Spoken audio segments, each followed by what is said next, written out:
प्रश्न नंबर 1। हाल ही में किस वैश्विक संगठन ने भारत में युवा इंडिया नामक गठबंधन शुरू किया है? इसका उत्तर है यूनिसेफ।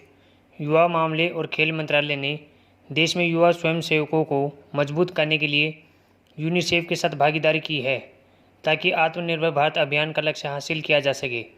यानी ऐसे उपायों के जरिए भारत को आत्मनिर्भर बनाना है। भारत सरकार ने यूनिसेफ के युवा के साथ एक बयान पर हस्ताक्षर किए हैं। प्रश्न नंबर 2। हाल ही में भारतीय नौसेना ने किस देश के साथ मार्ग अभ्यास शुरू किया है? इसका उत्तर है अमेरिका। 20 जुलाई 2020 को अमेरिकी नौसेना के वाहक USS निमित्ज ने मध्य पूर्व में भारतीय युद्धपोतों के साथ समुद्री अभ्यास किया। पास एक्स अभ्यास एक ऐसे समय में किया जा रहा है जब भारत और चीन के बीच सीमा पर तनाव है। USS निमित्ज दक्षिण चीन सागर से अपने रास्ते पर था। नौसैनिक वाहन ने हाल ही में USS रोनाल्ड रीगन के साथ दक्षिण चीन सागर में आयोजित सैन्य अभ्यास में भाग लिया है। प्रश्न नंबर 3। हाल ही में रक्षा मंत्रालय ने भारतीय नौसेना के लिए खदानों की खरीद के लिए किस कंपनी के साथ अनुबंध किया है? इसका उत्तर है भारत अर्थ मूवर्स लिमिटेड। भारत के केंद्रीय रक्षा मंत्रालय ने भारतीय सेना के मुख्य युद्ध टैंक T-90 के लिए 1512 खदानों की खरीद के लिए भारत अर्थ मूवर्स लिमिटेड के साथ 557 करोड़ रुपए के अनुबंध पर हस्ताक्षर किए हैं। अनुबंध के अनुसार अनुबंध में न्यूनतम 50% स्वदेशी सामग्री का उल्लेख किया गया है। सेना ने हाल ही में लद्दाख के गैलोन घाटी सेक्टर में रूसी निर्मित T-90 मुख्य युद्ध टैंकों में तैनात किया है। प्रश्न नंबर 4। हाल ही में किन विभागों ने एक दूसरे के साथ डेटा का आदान प्रदान करने के लिए समझौता ज्ञापन पर हस्ताक्षर किए हैं? इसका उत्तर है केंद्रीय प्रत्यक्ष कर बोर्ड और केंद्रीय अप्रत्यक्ष कर व सीमा शुल्क बोर्ड। केंद्रीय प्रत्यक्ष कर बोर्ड और केंद्रीय अप्रत्यक्ष कर व सीमा शुल्क बोर्ड एक दूसरे के साथ डेटा का आदान प्रदान करने के लिए समझौता ज्ञापन पर हस्ताक्षर किए हैं। इस समझौते से नियमित आधार पर बोर्डों के बीच सूचनाओं के आदान प्रदान को सुविधाजनक बनाने में मदद मिलेगी। GST लागू होने के बाद CBIC की स्थापना की गई थी। प्रश्न नंबर 5। हाल ही में भारत ने आपातकालीन चिकित्सा सेवाएं स्थापित करने के लिए किस देश के साथ समझौता ज्ञापन पर हस्ताक्षर किए हैं? इसका उत्तर है मालदीव।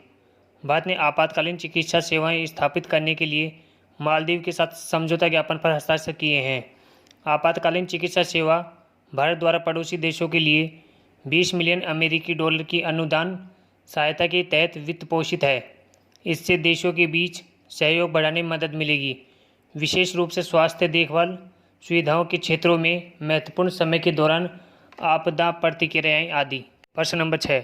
हाल ही में किस देश में ऑपरेशन सागर शुरू किया गया है? इसका उत्तर है भारत। भारत में ऑपरेशन सागर शुरू किया गया है। यह सेल्सियस, मॉरिशस, मालदीव, कोमोरोस और मेडागास्कर को चिकित्सा आपूर्ति, खाद्य पदार्थ, आयुर्वेदिक दवाएं प्रदान करने के उद्देश्य से शुरू किया गया है। प्रश्न नंबर 7। अमरनाथ मंदिर कहाँ पर स्थित है?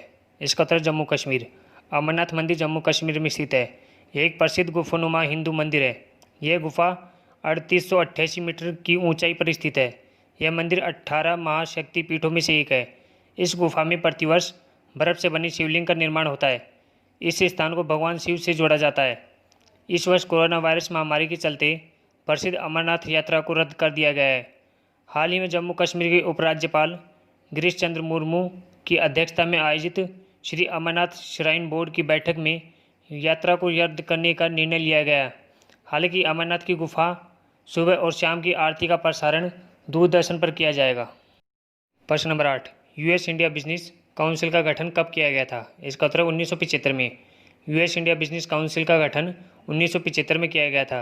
यह अमेरिका और भारत दोनों के निजी क्षेत्रों को अपने निवेश प्रवाह को बढ़ाने के लिए प्रोत्साहित करती है। यह सरकारी नेताओं और व्यापारियों के बीच सीधे संपर्क का काम करती है। इस परिषद के अंतर्गत 12 कार्यकारी समितियां कार्यरत हैं। प्रश्न नंबर 9। हाल ही में किस राज्य में सीरो निगरानी अध्ययन शुरू किया गया है? इसका उत्तर है दिल्ली। दिल्ली में सीरो निगरानी अध्ययन शुरू किया गया है। इस अध्ययन का आयोजन national centre for disease control तथा दिल्ली सरकार के सहयोग से किया गया था। इसमें चयनित व्यक्तियों के सीरो को IgG एंटीबॉडी के लिए परीक्षण किया गया था। एंटीबॉडी की पहचान कोविड कवच इलिसा टेस्ट का उपयोग करके की गई थी। सीरो प्रचलन अध्ययन के परिणामों के अनुसार दिल्ली में IgG एंटीबॉडी का प्रसार 23.48 था। प्रश्न नंबर 10, राष्ट्रीय रोग नियंत्रण केंद्र किस मंत्रालय के अधीन कार्य करता है? इसका उत्तर है स्वास्थ्य और परिवार कल्याण मंत्रालय। राष्ट्रीय रोग नियंत्रण केंद्र स्वास्थ्य और परिवार कल्याण मंत्रालय के अधीन कार्य करता है। इसकी स्थापना 1963 में संचारी रोगों को नियंत्रित करने और भारत के मलेरिया संस्थान की गतिविधियों को मान्यता देने के लिए की गई थी।